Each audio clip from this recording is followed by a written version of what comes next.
Menakar barakah, bukan sekedar nikmat tapi semakin menambah taat. Saudaraku, kita pasti sangat menginginkan hidup barakah, bahagia baik di dunia maupun di surga kelak.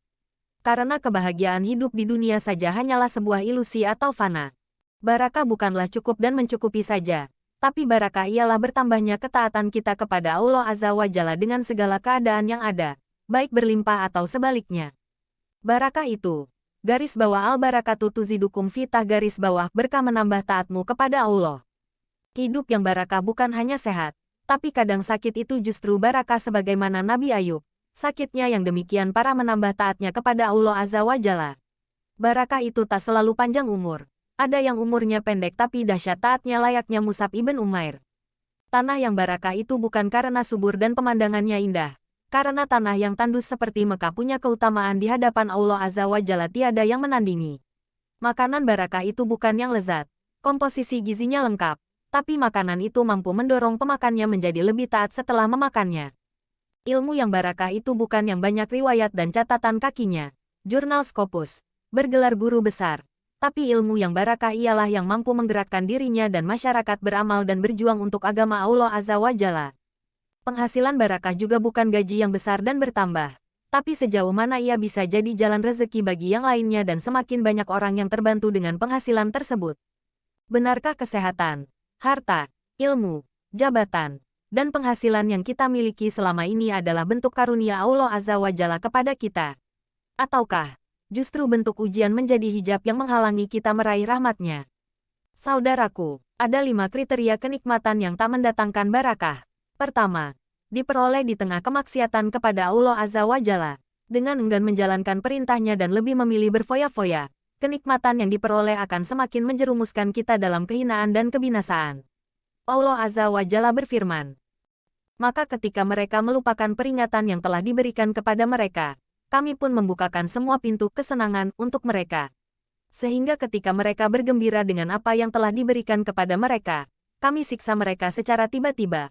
Maka ketika itu mereka terdiam putus asa. Quran Surat Al-An'am 44. Kedua, nikmat menjadi tidak barakah bila diperoleh dari jalan haram. Harta didapat dari korupsi, kolusi, nepotisme, jabatan diraih dengan cara curang dan culas.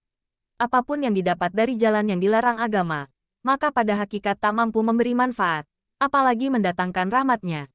Allah Azza wa Jalla berfirman, dan janganlah sebahagian kamu memakan harta sebahagian yang lain di antara kamu dengan jalan yang batil dan janganlah kamu membawa urusan harta itu kepada hakim, supaya kamu dapat memakan sebahagian daripada harta benda orang lain itu dengan jalan berbuat dosa, padahal kamu mengetahui.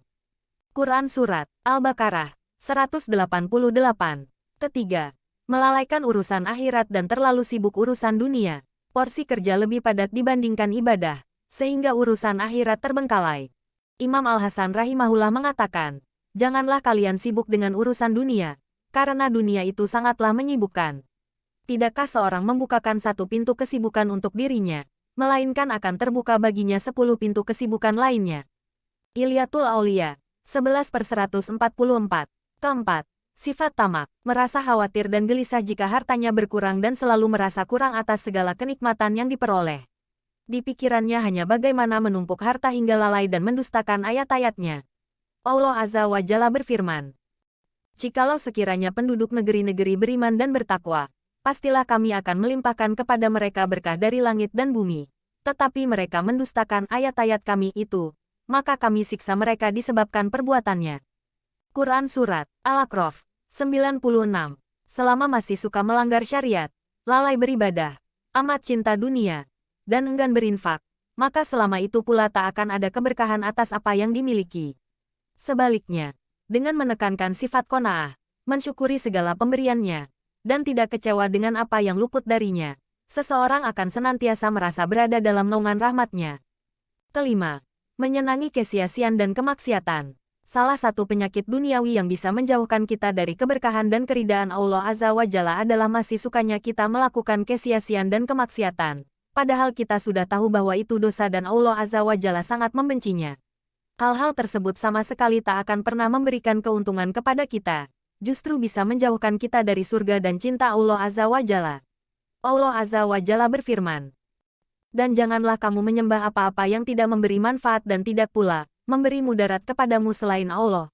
Sebab jika kamu berbuat yang demikian itu, maka sesungguhnya kamu kalau begitu termasuk orang-orang yang zalim. Quran Surat Yunus 106. Semoga Allah Azza wa Jalla mengaruniakan hidayahnya kepada kita, sehingga kita tetap istiqomah senantiasa semakin menambah taat kepada Allah Azza wa Jalla untuk meraih barakah dan ridhanya. Amin ya Rab. Garis bawah wallahu alam bisawab garis bawah.